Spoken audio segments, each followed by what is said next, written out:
What's up, everybody? Welcome to my drum stream.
So today I'm wearing, I got a new set of in-ears instead of the over-ear headphones that I have been using.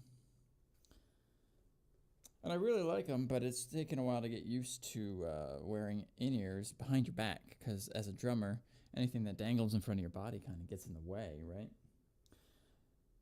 So I've got these in-ears have like a clip on them somewhere that I can clip onto my shirt back here, and it should keep the wires out of my way and make a little cleaner visual up here, but we're working through it. But the most important thing is that they have an audio control, because before I was blasting my eardrums out trying to get the music loud enough in the stream. But now I can boost the music up as far as I want. I can control the volume going into my ears independently. Such a huge deal. So I was working on this groove earlier before I started the stream. Let's see if I can get it back.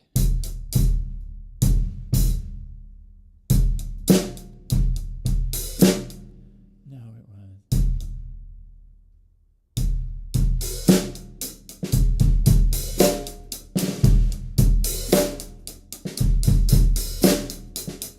That's the basic structure of it. Let's talk about what's going on here.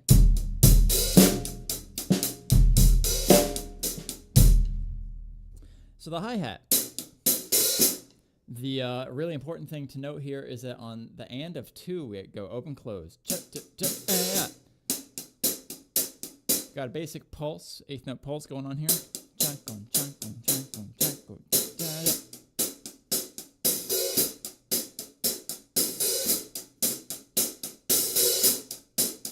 You can hear that even on downbeat of two, it gets a little more open. Kind of that kind of a feel, right?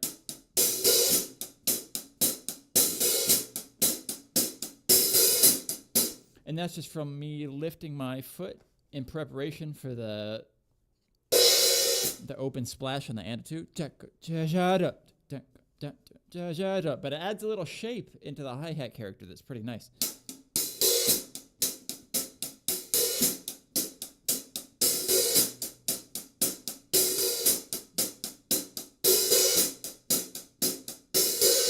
And I might actually, sometimes I'll decide to like not play accent tap the whole time, but on that to actually emphasize those with full strokes.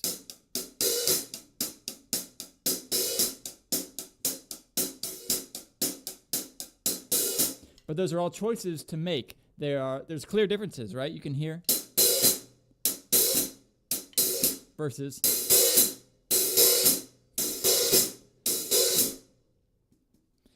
So, we got that hi-hat in place.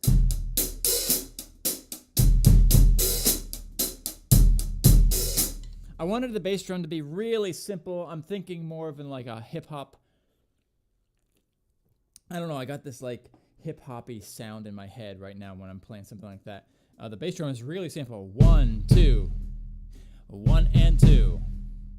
1, 2. 1 and 2. Let's put the hi-hat and the bass drum together.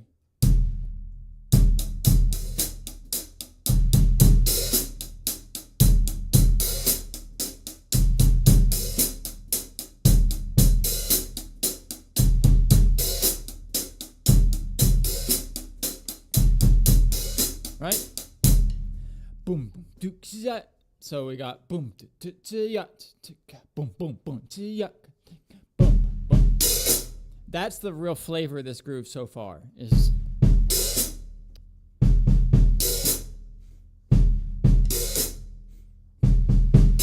right? And the rest of the hi-hat notes are just filling in the time.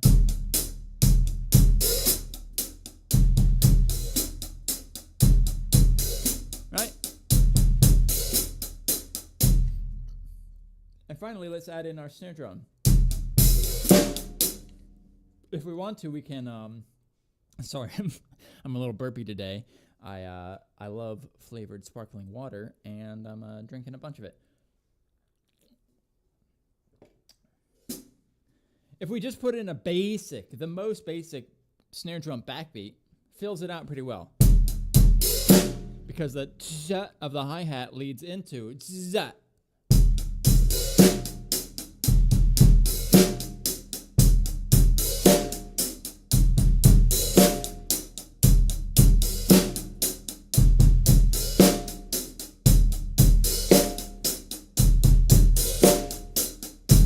Okay, and that's totally usable on a whole song, right?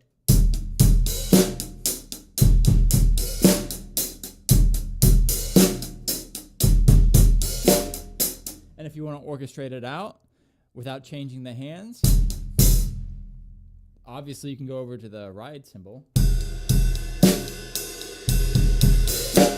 Although you do lose the ch of the hi-hat, which is kind of crucial to this groove. So to replace that, you can use your left hand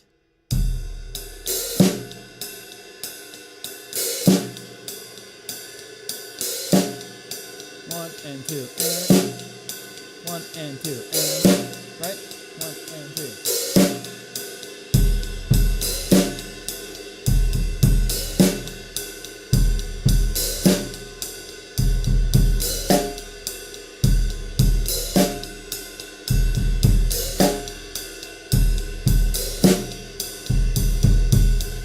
Whoops, missed it.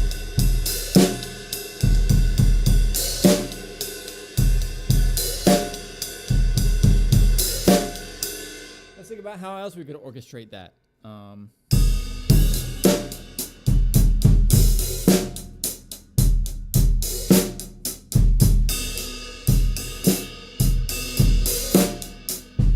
If you just want to move your hand over on the and of 1,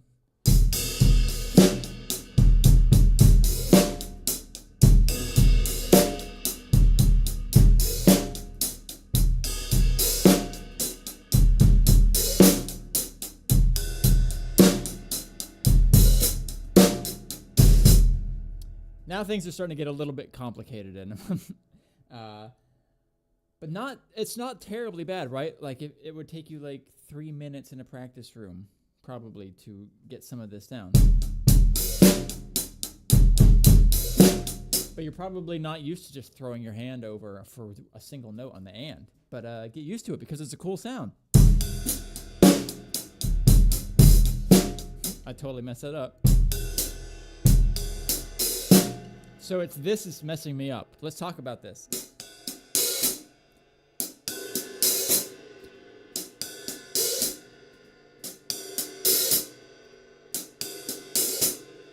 That's an awkward little, my body's just not used to doing that.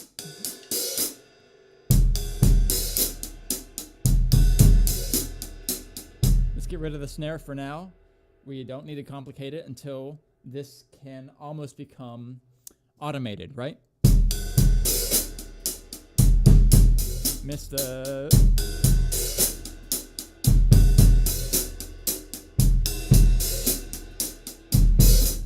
Missed it again. Oh, getting out of a hand.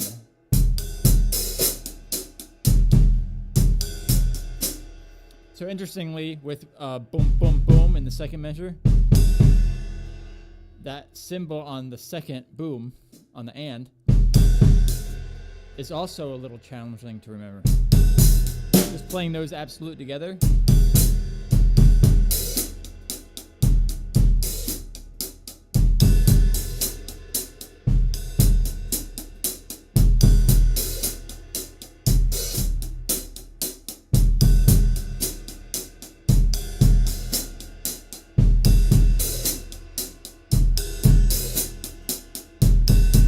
There we go.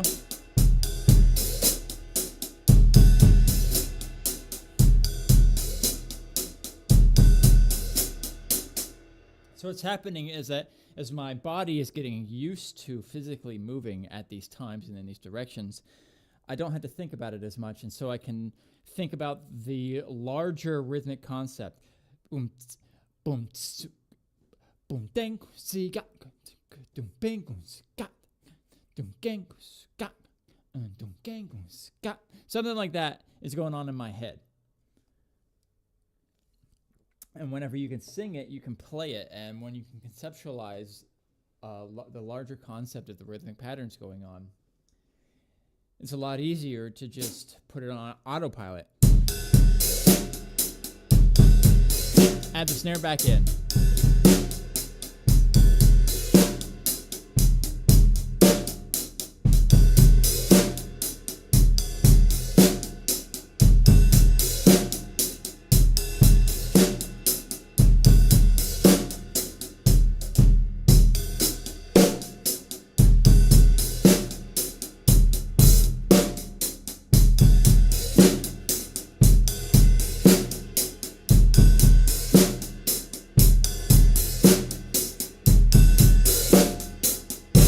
Okay, so now we've got that pattern pretty down. What can we do? Let's take it back and get rid of the ride cymbal.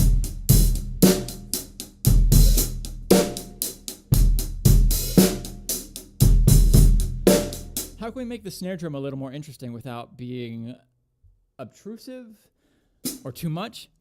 The answer almost all the time is let's just throw in a couple of ghost notes. Right now we're talking about ornamentation.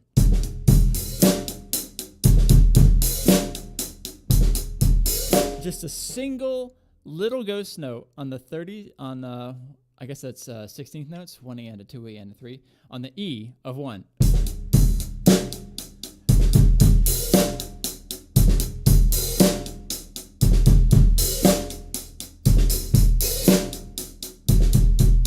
It adds so much, right? And for so little work, which is really nice.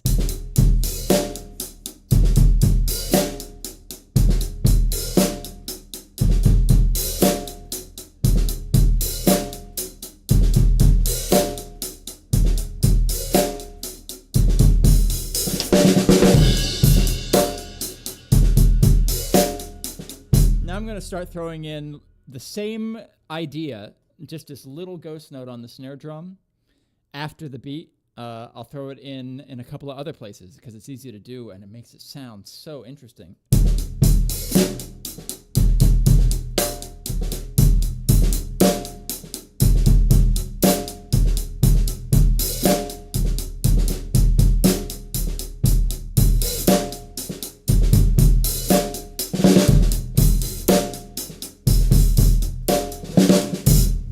Right, so we've come a long way without having to work super hard to create a really interesting loop. We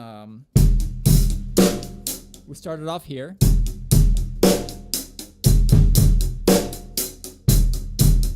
And if that's all you're comfortable with, that's great, because as long as your dynamics are in line, like there's a big difference between the louds and the softs, and everything is perfectly together and your timekeeping is really honest, even the simple grooves sound great.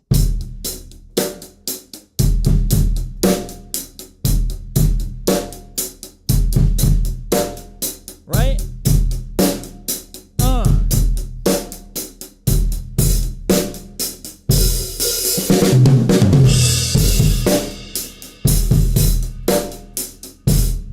Consistency is also always key. I'm able to pretty much, now that I'm talking about it, I can't do it. I'm pretty much able to nail these rim shots, isolated rim shots. I'm not even looking at the drum, right?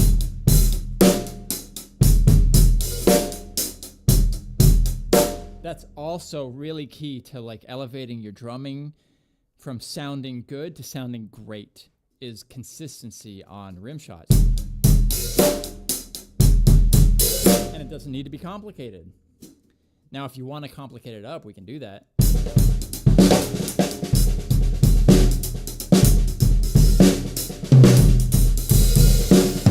Which may or may not be musically appropriate for whatever you're playing.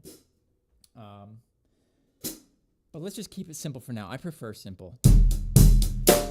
Now, let's finally try to incorporate that little left-hand ghost note and the hi-hat, and we're getting boom, boom, boom, boom, boom on the bass drum. All of that's working together. Let's try to reincorporate this single note on the and of one.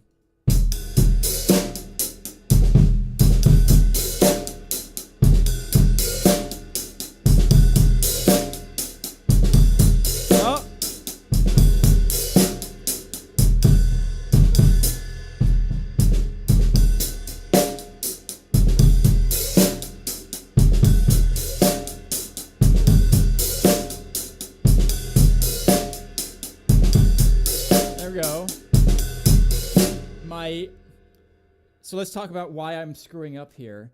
I'm forgetting about the bass drum pattern, and it makes a huge difference to have boom, boom, that space, doom, doom. Feels totally different than boom, boom, boom, right? Boom, boom, boom has more energy, and there's less space, so my foot doesn't have to think about it as much. And we slow this way down. What's happening is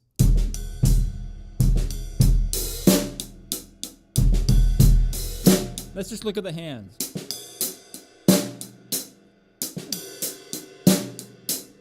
Ding dong.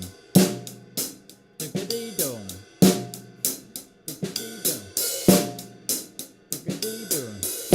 Right? That's all that's going on.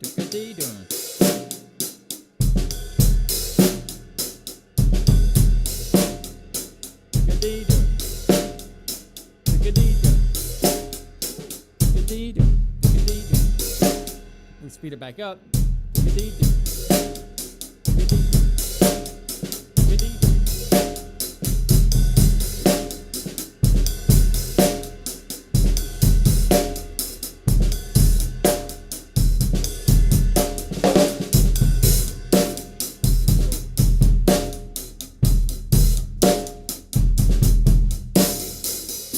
Now let's just move that hand to other things. That's called orchestration, and I think it'll work pretty well.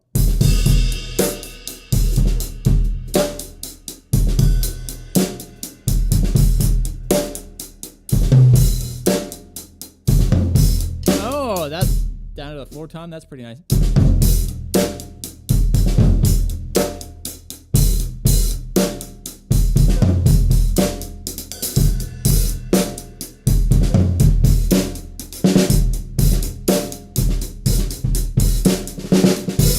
Flappy Flams, hello! I'm working through, since you're the only person here, I can just start over from the beginning. We're working on something that sounds cool but isn't that hard to play. So starting from the beginning. Basic pulsed hi-hat, right? Let's slow down a little bit.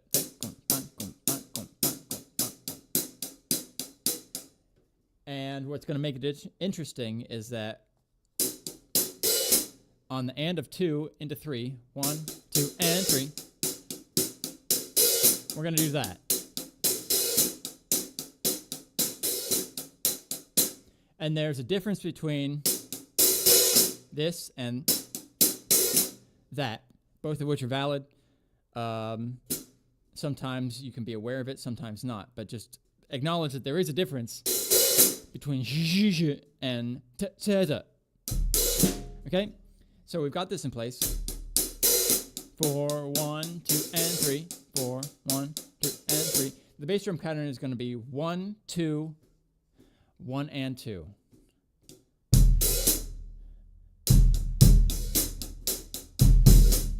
Let's work this out.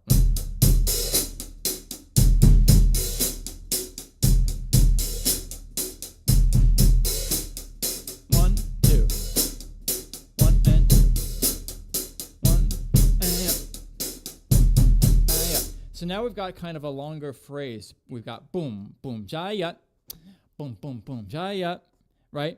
Pretty much, that's the basis. And then we can just add in a really basic backbeat.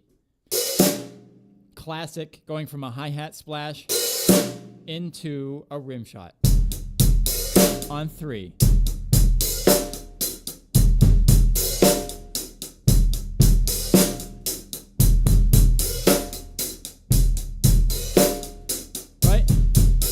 That's pretty nice.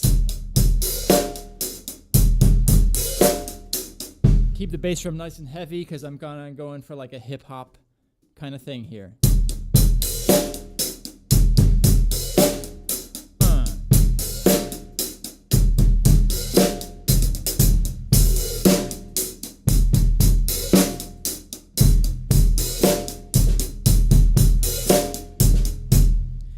And then to spice things up in a really cool way that isn't actually that hard to play, we're going to throw in a ghost note on the first E, So like 1E.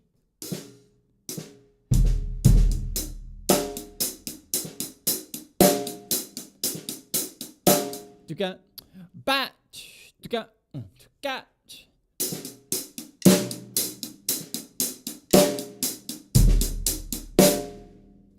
Oh, you're not uneducated. You're like a... I don't even know what to consider. You're like, you haven't gotten a degree, but that shit doesn't matter at all. But you know what I'm talking about. Yeah, just a little tiny ghost note on the E adds a lot.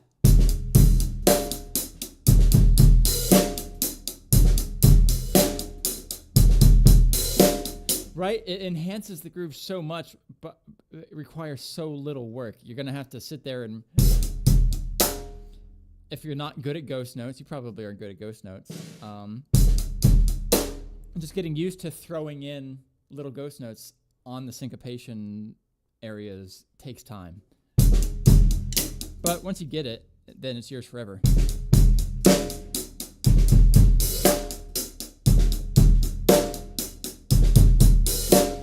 I was talking about this before, too. Consistency with simple stuff like this, consistency is what takes something from sounding good to sounding great. My timing is pretty exact. Everything is hitting at exactly the same time. My bass drum actually has a little bit of shape to it. Doom, doom, doom. There at the end. It's getting bigger.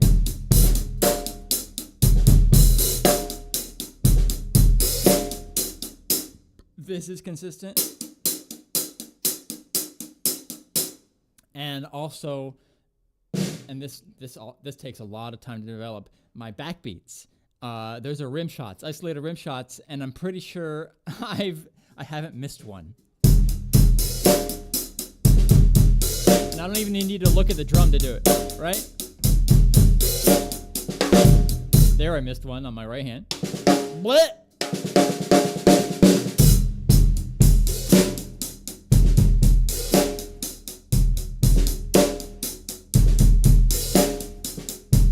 What you thinking? What's what you thinking?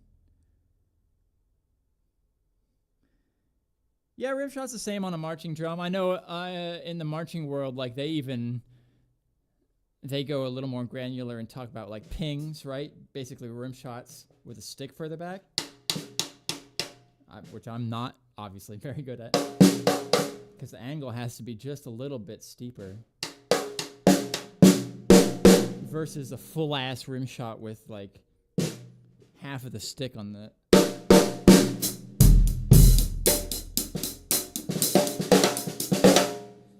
And I suppose I should work on my pings, but yeah, it's the same concept. Stick hits the head and the rim at the same time, and it creates that bark, which is absolutely necessary on drum set.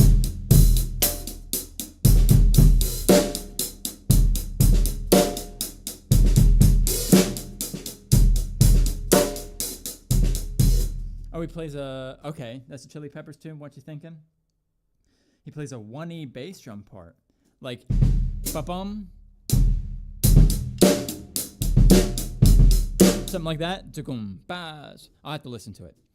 But yeah, turns out 16th notes really make something come alive. And then we can throw in that little ghost snare after the beat in other places too, and it just enhances it more.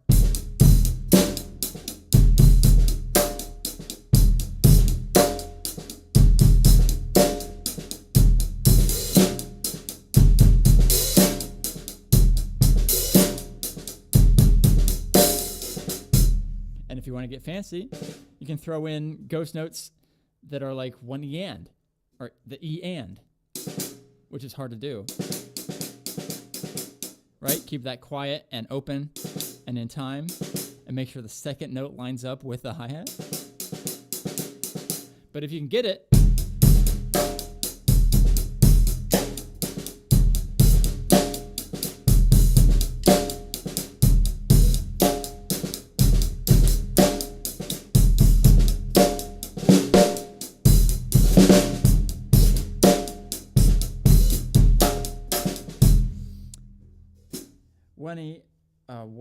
and, a 1 and.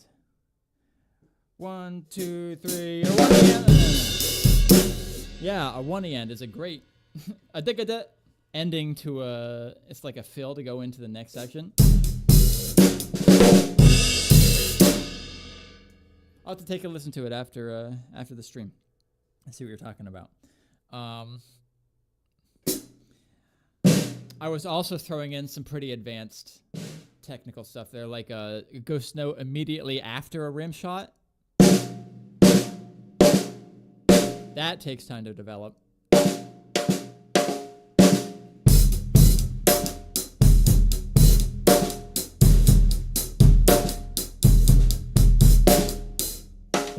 And if you want to get really crazy, like a shakadun.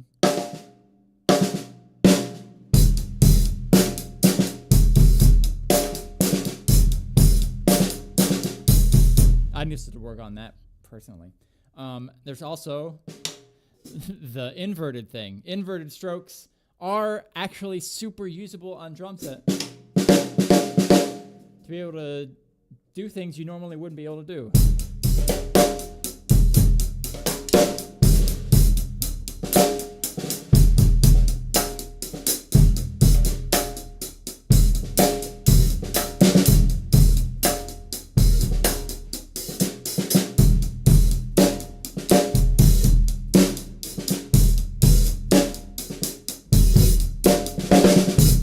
You think drummers don't think about this? Yeah, you're probably right. A lot of drummers, there's a lot of stuff in the drumming world about like focusing on specific rudiments and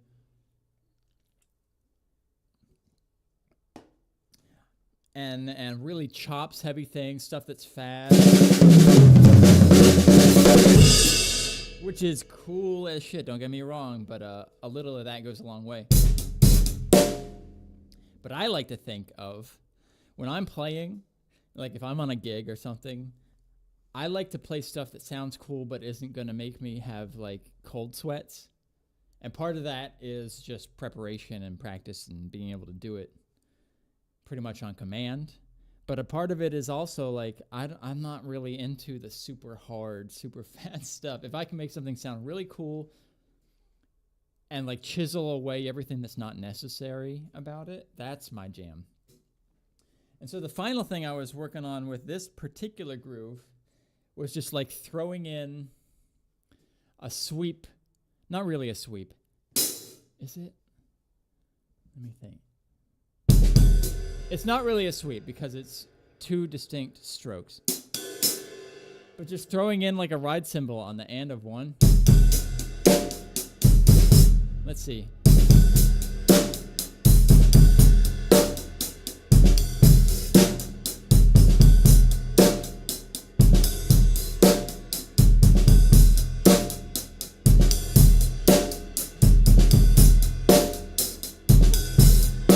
I love the interplay between, in that first measure, between the bass drum and the hi-hat and that ride cymbal.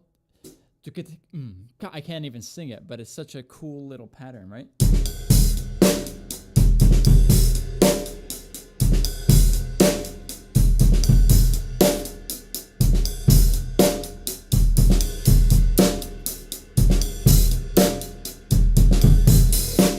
And I'm kind of forgetting about the hi-hat. Let's try to bring back then.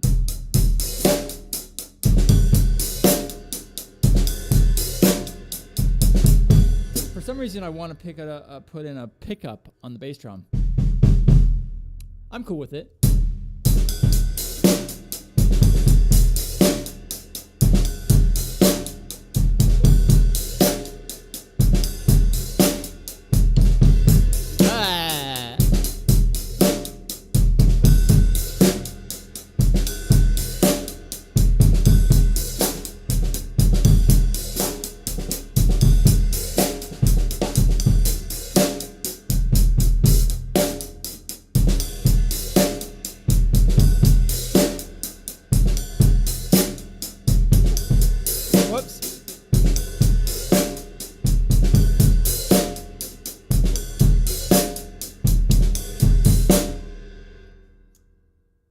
Yeah, so that's where we are with that. Isn't that pretty cool? Oh, you like the strokes?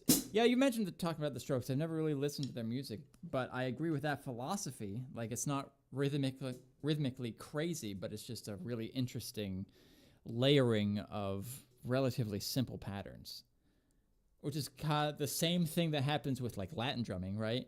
Because like individually,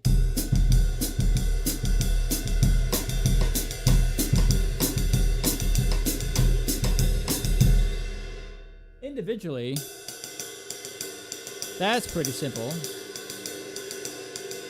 The hi-hat is literally just 2 and 4. 1, 2, 3, 4, 1.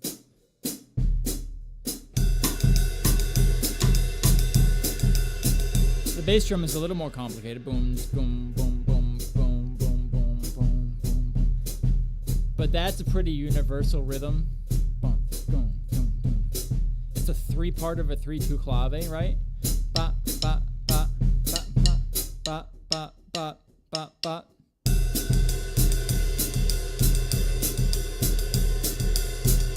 All of a sudden you combine them together and it already sounds great. Then whenever you add in your rim knocks or whatever, those can be simple too.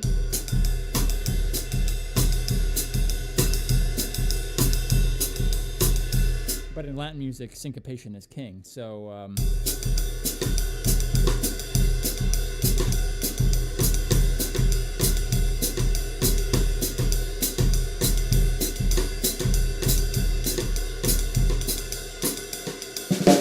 obviously, I have a lot of work to do in that department. But you get the idea, right? Like 3 or 4 simple things layered on top of each other can create great stuff. All right, let's try something different. We've been messing around with this for 40 minutes. Let's try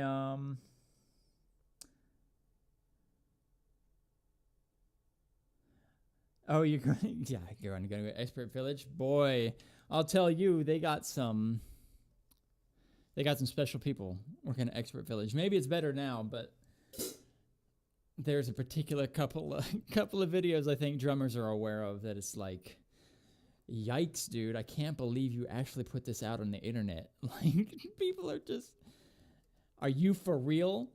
There's this white dude with like a bowl cut who's playing some conga stuff with paper.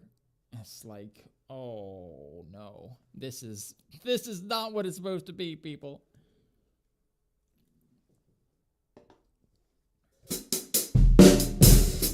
Let's actually play with music, shall we? What do we got? This is a track called Flying by Track Tribe. I've never heard it before. Let's see what we got.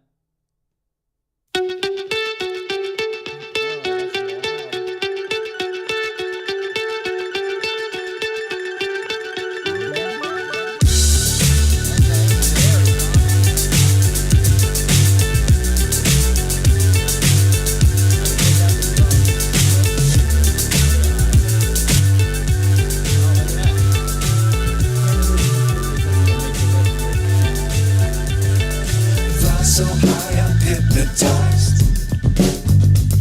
What's up is down, what's left is right. Chasing stars and holding you. I can't see the end. That's pretty good. Let's get back to the chat.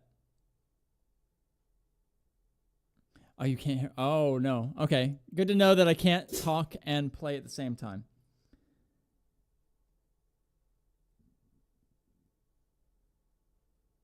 Let's go back. Let's go back.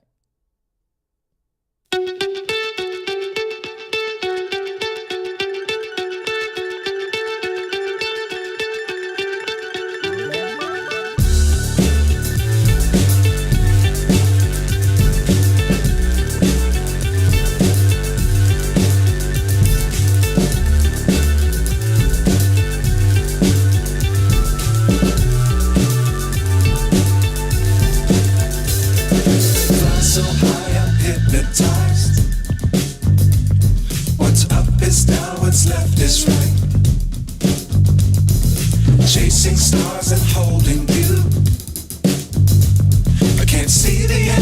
see it through.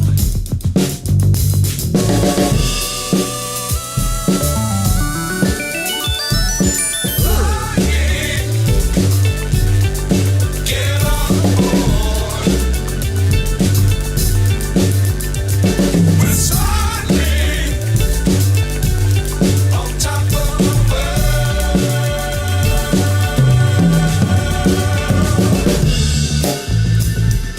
Dangerous times, don't fly too high. Be sure to keep the ground in sight. Fly forever if you keep it tight. Love the world and keep the sky on your mind. Oh, yeah. Get on board. We're soaring on top of the world.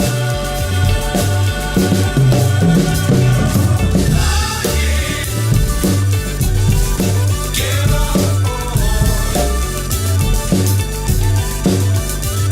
We're soaring on top of the world.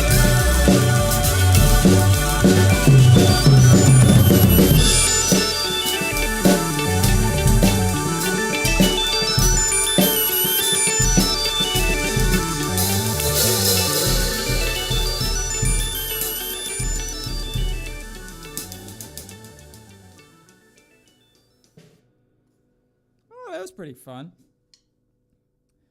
Music overpowering everything I'm playing. Oh, interesting. Okay. Let's try it again, and I'll actually just bring it down. Let's see.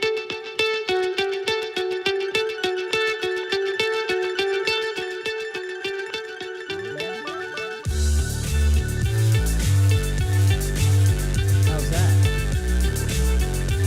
Try it with,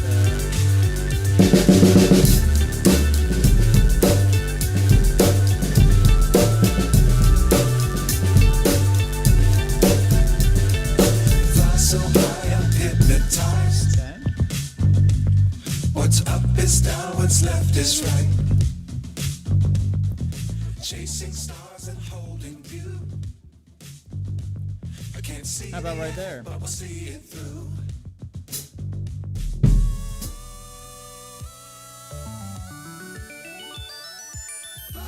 Yeah, I don't think it's the music that's too quiet. But like the drums.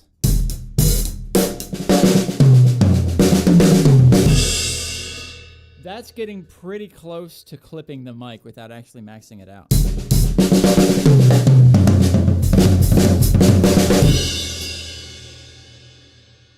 Right, that's so.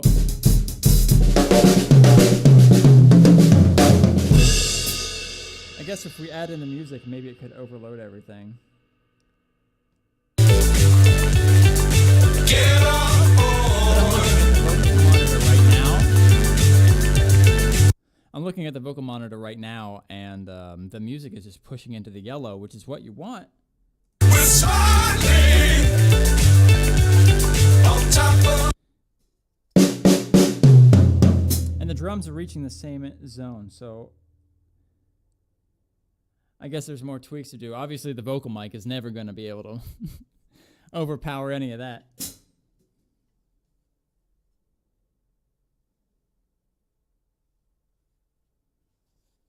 Interesting. And maybe it depends on the music, too.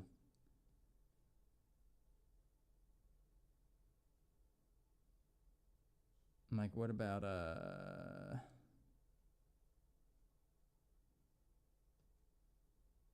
let's see if this is any different.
I don't know what to do about tracks being way too loud. I guess I just have to...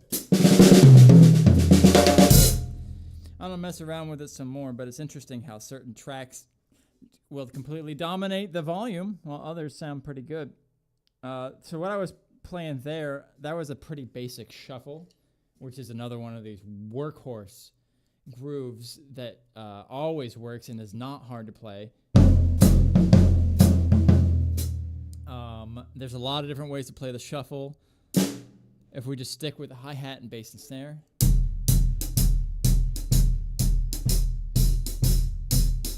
That's the basic concept. 4 on the floor, boom, boom, boom, boom. Just a constant bass drum note. And ting, ting, ta ting, ting, ta ting on the hi-hat.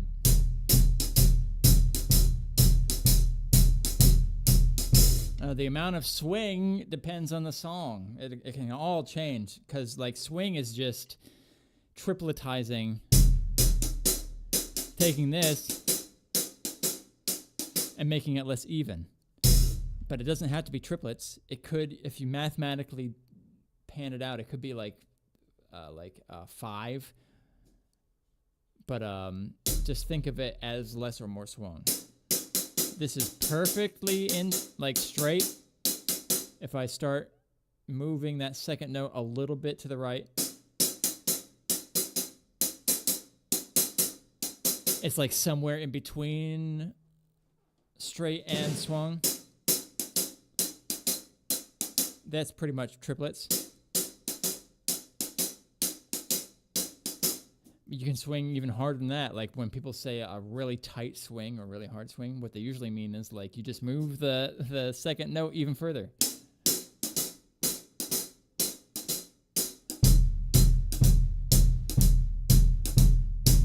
That's a real tight swing. But that song I was just playing was pretty standard triplet. Souls to there. And if you wanted to play as simply as possible, just snare backbeats on 2 and 4. 1, 4, 1, 2, 3, 4. 1, 2, 3, 4. 1. You can also just mimic the both hands at the same time.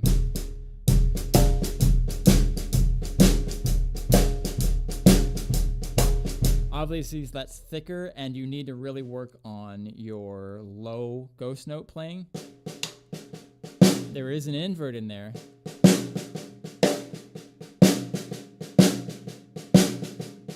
And precisely controlling how much swing is in there takes some work.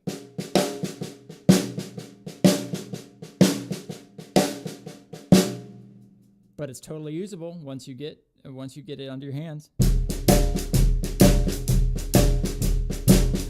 Are swing eights just triplet partials? Yes, and sometimes yes, but sometimes no. Right? These are just eights, 1 and 2 and 3 and 4 and then if we play triplets at the same tempo,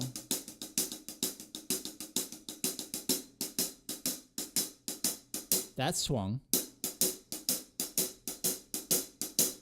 And that's really easy to feel because it's mathematically pretty consistent. Like, it's not difficult to play triplet, swing, dum, ba, ba, ba, ba, ba, ba. But if you go a little further, if you go a little tiny bit later with that second note, you get something like that. It's not quite 16th notes, because that would be... Which is also swing, weirdly. 1 and a 2 and a. That's like a tight swing.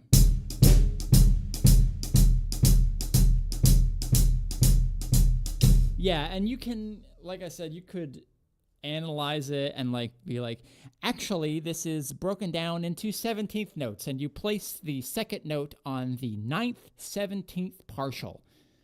But nobody can wrap their head around that. It's really a feel thing. Listen to the music.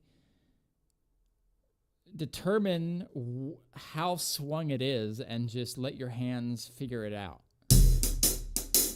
Because there's like a lot of Brazilian music that's like somewhere in between what we would normally consider straight and swung.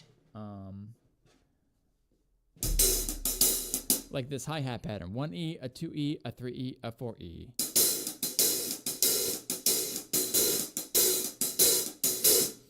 You can mess around with where they are metronomically.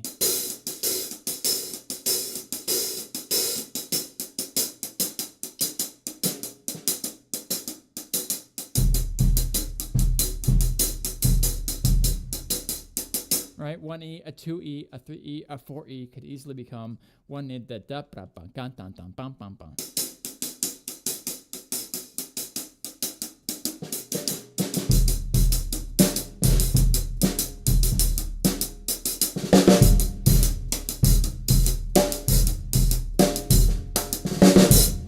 That's somewhere in between what we normally call straight and swung. It's fascinating, and I think a lot of it actually has to do with like how those rhythms, how those instruments are played, because the physical limitations, all of these rhythms come from people playing the instruments in a certain way. Like, I forget what the instrument is called, where it's just a drum and you have one stick and it's a small drum and you hold it in your hand, and like you move the drum back and forth in combination with moving the stick. And it creates weird little rhythmic patterns all by itself, just the motion of it. And then that translates into how we perform it musically. The same thing is true of like marching drums. I remember watching a really traditional, like rope drums still on the legs, the kind of the Hellcats things, hyper traditional. They do this thing where they like add like a 30-second note to their roll sometimes, which is really interesting and cool. And I think it has to do with the fact that like when you're carrying the drums, it takes your left leg a little bit longer to move forward. And so they just, instead of like making the marching itself more difficult, they just incorporated that necessity into their playing. That's my pet theory. I haven't proved that, but I know that how people interact physically with their instruments does affect how they play them, and it's no different for drums.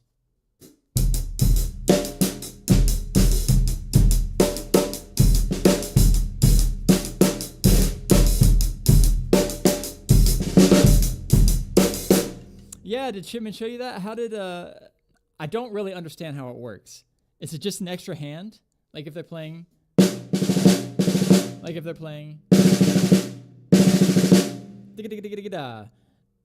would they be?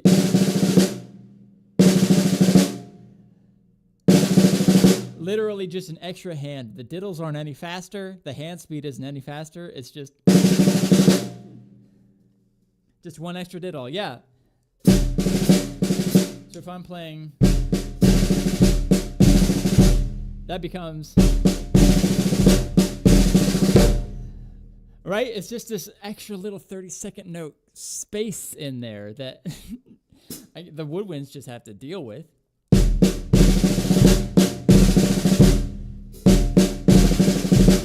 Oh, it's so weird to play.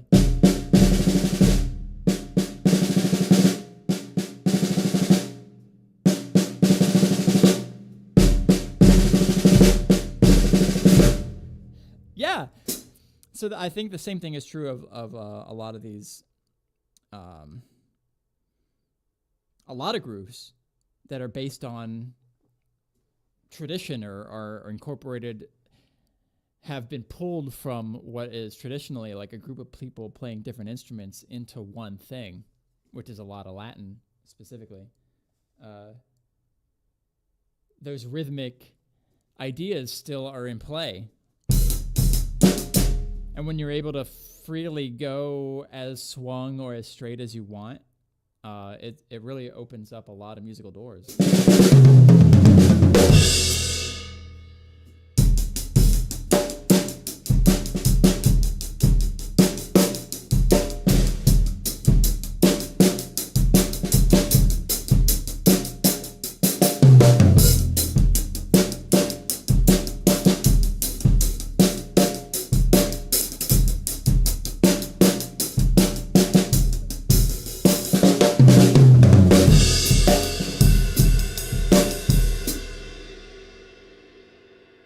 Okay, we're just about out of time for today, so I'll leave you with this. If you're practicing drum set at home and you're playing just a basic rock groove, right? A great fill that everybody uses is called Pat Boone, Debbie Boone, because it sounds exactly how it's played. Right, right, right, left, right. Pat Boone, Debbie Boone.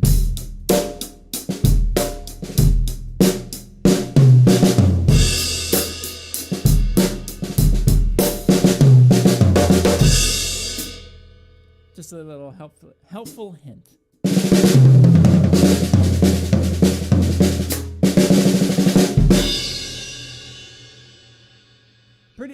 It's simple. 1 and 2 E and. On paper, that sounds lame as shit, right? But even in the right context, just that it can sometimes be perfect.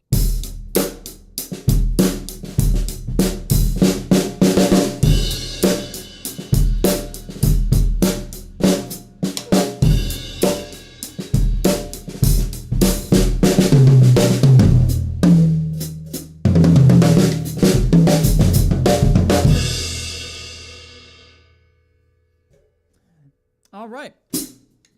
It's beyond my time for today, so thanks for stopping in. Hope you had a good time. We worked through some technical issues, and I'll catch you tomorrow. Bye-bye.